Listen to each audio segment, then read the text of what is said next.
दोस्तों, मानव जीवन बहुत कठिनाइयों के बाद मिलता है। और मानव जीवन जीना भी इतना आसान नहीं है। हर दिन मनुष्य के जीवन में तरह तरह की मुसीबतें आती रहती है और साथ ही उसका दिमाग कमजोर हो जाता है। आज की इस कहानी के माध्यम से जानते हैं कि मनुष्यों में ऐसी कौन सी आदतें पाई जाती है जो उनके दिमाग को धीरे धीरे कमजोर करती हैं। मित्रों, दिमाग हमारे शरीर का महत्वपूर्ण अंग है। हमारे शरीर के अंदर होने वाली हर क्रियाएं मस्तिष्क से ही संचालित होती हैं। किसी घटना पर हम कोई भी सुझाव देते हैं तो वह केवल और केवल मस्तिष्क के ही कारण हो पाता है। अगर आप अपने किसी भी शरीर के हिस्से या हाथ को मोमबत्ती की तरफ लेकर जाते हैं तो वह आपके हिस्से को जला देती है, लेकिन इसका संदेश सबसे पहले मस्तिष्क तक पहुंचता है और तभी आप अपना हाथ जल्दी से हटा लेते हैं, क्योंकि आपके मस्तिष्क में यह बात आ जाती है कि अगर हाथ को मोमबत्ती के पास ज्यादा समय तक रखा तो हाथ जल जाएगा। यदि व्यक्ति का मस्तिष्क ठीक से काम ना करे तो वह इस दुनिया में जीवन जीने के लायक भी नहीं रह सकेगा। सभी जीवित प्राणियों में मस्तिष्क जन्म से होता है और इसका विकास उम्र के साथ होता रहता है, लेकिन कई बार हमसे जीवन में कुछ ऐसी गलतियां आदतें बन जाती हैं जो हमारे मस्तिष्क को कमजोर करती हैं, और इन आदतों के लिए कोई और नहीं बल्कि हम स्वयं जिम्मेदार होते हैं। दोस्तों, महात्मा बुद्ध की शिक्षा हर किसी के जीवन को नई दिशा दे सकती है। एक समय की बात है, महात्मा बुद्ध अपने कुछ शिष्यों के साथ यात्रा पर जा रहे थे। तभी चलते चलते वे एक जंगल में पहुंचे और अंधेरा होने लगा। महात्मा बुद्ध और उनके शिष्यों ने निर्णय लिया कि आज की रात वे यहीं पर बिताएंगे और कल सुबह होते ही आगे की यात्रा पर निकलेंगे। उन सभी शिष्यों में से बुद्ध के एक परम शिष्य भी थे जो कि कद में नाटे और बहुत भोले भाले थे। सभी शिष्यों में से इसकी आदत बिल्कुल अलग थी। जहां सभी लोग 7 से 8 घंटे की नींद लेते थे, यह महाशय केवल 3 घंटे ही सोते थे। इनका मानना था कि जो लोग अधिक सोते हैं वह आलसी होते हैं। महात्मा बुद्ध के इस शिष्य को भोजन करना बहुत अधिक पसंद था। जब वे भोजन करने बैठते थे तो अन्य सभी शिष्यों के हिस्से का भी भोजन कर लेते थे। इसी प्रकार उनकी कई ऐसी आदतें थीं जो अन्य शिष्यों को परेशानी में डाल देती थी। उस रात जब महात्मा बुद्ध और उनके शिष्यों ने जंगल के किनारे पर डेरा डाला तब दूर दूर तक पानी की कोई व्यवस्था नहीं दिख रही थी। इस बार पानी खोज कर लाने की जिम्मेदारी बुद्ध के उन भोले भाले शिष्य को दी गई। महाशय मटका लेकर पानी की खोज में निकल पड़ा। उसका शरीर पहले से थका हुआ था। काफी सोच विचार करते करते और चलते चलते आखिरकार उसे तालाब दिख गया। उसने तालाब से मटके में पानी भरा और पानी लेकर जैसे ही आगे बढ़ा वहीं पर चक्कर खाकर गिर पड़ा। उधर महात्मा बुद्ध और उनके अन्य शिष्य उनकी प्रतीक्षा करते रहे। जब प्रतीक्षा में पूरी रात बीत गई तब अगली सुबह महात्मा बुद्ध स्वयं अन्य शिष्यों के साथ अपने उस शिष्य की खोज में निकल गए जो रात से वापस नहीं लौटा था। सभी लोग उसे खोजते हुए तालाब के पास पहुंचे और मूर्छित हुए शिष्य को होश में लाने का प्रयास किया। जब वह शिष्य होश में आया और महात्मा बुद्ध को अपने सामने देखा तो चौंक गया। उसे कुछ भी याद नहीं था कि वह तालाब के पास क्या कर रहा है। उसके इस व्यवहार को देखकर अन्य सभी शिष्य उस पर हंसने लगे और उससे मंद बुद्धि कहकर चिढ़ाने लगे। वह भोला भाला शिष्य वहीं पर रोने लगा और कहने लगे कि हाँ, मैं मंद बुद्धि हूँ। तब महात्मा बुद्ध ने सभी को शांत कराया और अपने शिष्य को समझाते हुए बोले कि हम सभी ने देखा है, तुम्हारी आदतें अन्य मनुष्यों से बिल्कुल अलग हैं। तुम बहुत कम सोते हो और बहुत अधिक खाते हो। मैंने तुम्हारे अंदर एक नकारात्मक जीव को महसूस किया है जो तुम्हारे मस्तिष्क को दिन रात कमजोर कर रही है। तब वह शिष्य और अधिक तेज से रोने लगा और कहने लगे कि गुरुदेव, अब आप भी मुझे मंद बुद्धि कह रहे हैं। तब महात्मा बुद्ध ने कहा कि नहीं, ऐसा नहीं है। तुम एक होशियार और बुद्धिमान मनुष्य हो, किंतु तुमने कुछ ऐसी आदतों को पाल रखा है जिसके कारण तुम्हारा मस्तिष्क कमजोर हो रहा है। तब शिष्य ने कहा कि हे गुरुदेव, ऐसी कौन सी आदतें हैं जिनसे मनुष्य का मस्तिष्क कमजोर होता है। तब महात्मा बुद्ध ने कहा कि आज मैं तुम्हें बताता हूं कि ऐसी कौन सी आदत है जो मनुष्य के मस्तिष्क को कमजोर करती है। मेरी बात को सभी लोग ध्यान से सुनना। महात्मा बुद्ध ने बताना प्रारंभ किया। पहली आदत, नींद के महत्व को समझाने में भूल करना। कई ऐसे व्यक्ति होते हैं जो नींद को गंभीरता से नहीं लेते हैं। उनका यह मानना होता है कि ज्यादा सोना समय की बर्बादी होती है। यदि वे कम सोएंगे तो अधिक कार्य कर पाएंगे और अधिक सक्रिय रहेंगे, जबकि यह सोचना बिल्कुल गलत है। नींद हमारे शरीर की एक मुख्य आवश्यकता है। दिन भर काम करने के बाद जब शरीर थक जाता है तो उसे कम से कम 5 से 6 घंटे की नींद की आवश्यकता पड़ती है। तभी जाकर वह अगले दिन के लिए सक्रियता से तैयार हो पाता है। कम सोने वाले व्यक्तियों की मानसिक क्षमता भी कमजोर मानी जाती है।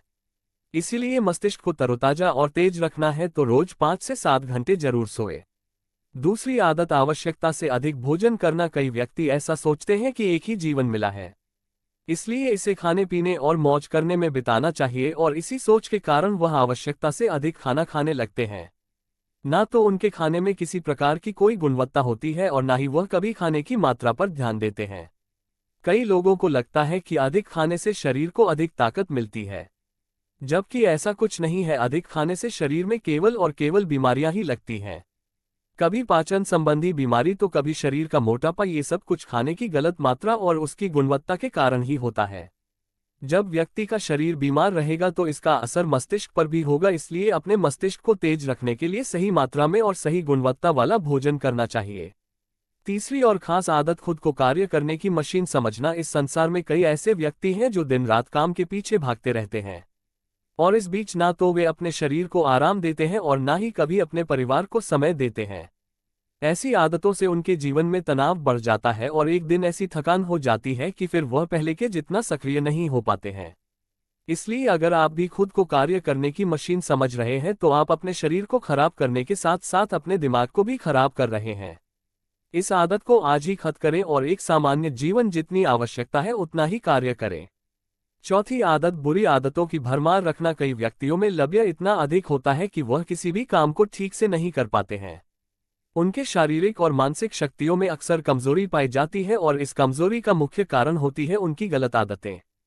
काम को टालना, आवश्यकता से अधिक सोचना, बेकार की बातों पर चिंता करना, यह सभी दिमाग को कमजोर कर देने वाले लक्षण होते हैं। इसलिए यदि सही जीवन जीना है और दिमाग को तेज रखना है तो सबसे पहले अपनी बुरी आदतों को खत्म करें। पांचवी आदत, खुद की बुराई और कमजोरी देखना। कई बार व्यक्ति के सामने ऐसी परिस्थितियां आ जाती हैं जिनमें वह खुद को असहाय और कमजोर अवस्था में पाते हैं, लेकिन इस अवस्था से निकलने के स्थान पर वह स्वयं को ही कमजोर मानने लग जाते हैं। खुद की बुराई करना और खुद को कमजोर देखना इंसान की सबसे बड़ी गलती होती है। ये कार्य जीवन में कभी नहीं करना चाहिए, क्योंकि यह आपके जीवन की प्रगति में बाधा बनती है। इससे आपके मानसिक स्वास्थ्य को हानि पहुंचती है, आत्मविश्वास में कमी आती है। अपने दिमाग को तेज बनाए रखने के लिए खुद की बुराई कभी दूसरों के सामने नहीं करनी चाहिए, या स्वयं ही स्वयं की बुराई कभी नहीं करनी चाहिए। स्वयं को सकारात्मक बातें बोलनी चाहिए ताकि दिमाग सही दिशा में कार्य कर सके। छठी आदत, दिमाग में अतीत की नकारात्मक बातों को इकट्ठा रखना। कई बार व्यक्ति के जीवन में कुछ ऐसी अप्रिय घटनाएं हो जाती हैं जिन्हें वह चाहकर भी नहीं भुला पाते हैं, लेकिन एक सत्य ये भी है कि आप पीछे के समय में जाकर उस घटना को नहीं बदल सकते हैं। वह समय तो बीत चुका है और उसका जो भी प्रभाव आपके जीवन पर पड़ने वाला था वह पड़ चुका है। तो फिर दिमाग में अतीत की यादों को रखना कूड़ा इकट्ठा करने के समान ही होता है। जब अधिक कूड़ा इकट्ठा हो जाता है तो उसमें से बदबू आने लगती है और वह सड़ने लगते हैं। दिमाग के साथ भी कुछ ऐसा ही है। आप जितना अधिक पुरानी बातों को और नकारात्मक बातों को इकट्ठा रखेंगे वह आपको उतना ही अधिक परेशान करेगी। इसलिए जीवन में हमेशा आगे की ओर देखना चाहिए और पुरानी बातों से जितना जल्दी हो सके पीछा छुड़ाना चाहिए।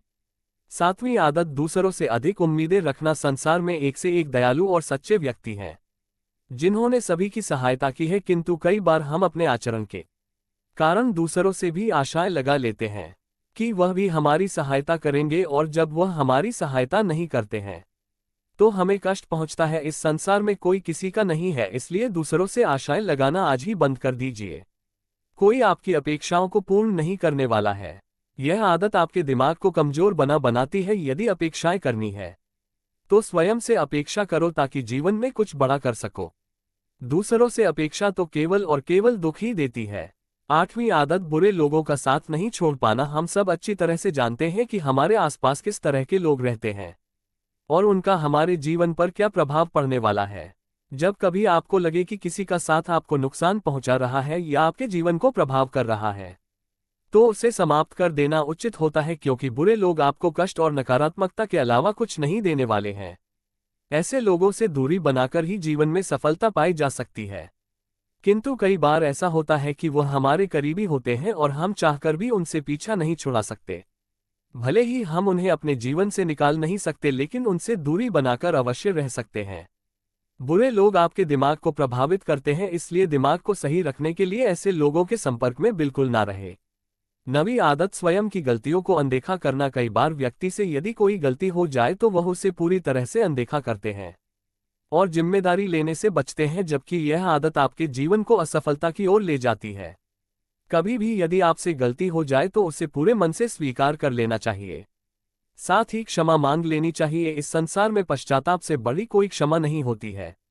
यदि गलती करने के बाद आपको सच्चे दिल से पश्चाताप है तो उसका पाप आपको कभी नहीं लगता। जो व्यक्ति जिम्मेदारी लेने से डर लेते हैं वह दिमाग से कमजोर होते हैं, जबकि सच्चाई के साथ सभी का सामना करने वाला व्यक्ति अधिक हिम्मती और दिमाग से तेज होता है। 10वीं आदत, अपनी असफलताओं के लिए दूसरों को जिम्मेदार मानना। सफलता और असफलता एक ही सिक्के की दो पहलू हैं।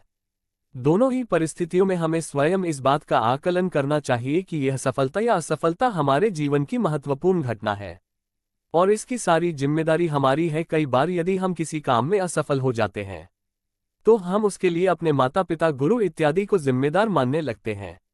यह आदतें आपके दिमाग से कमजोर बनाती हैं। कभी भी अपनी असफलता के लिए दूसरों को जिम्मेदार नहीं बनाना चाहिए, बल्कि स्वयं की मेहनत पर विश्वास रखना चाहिए। धन्यवाद।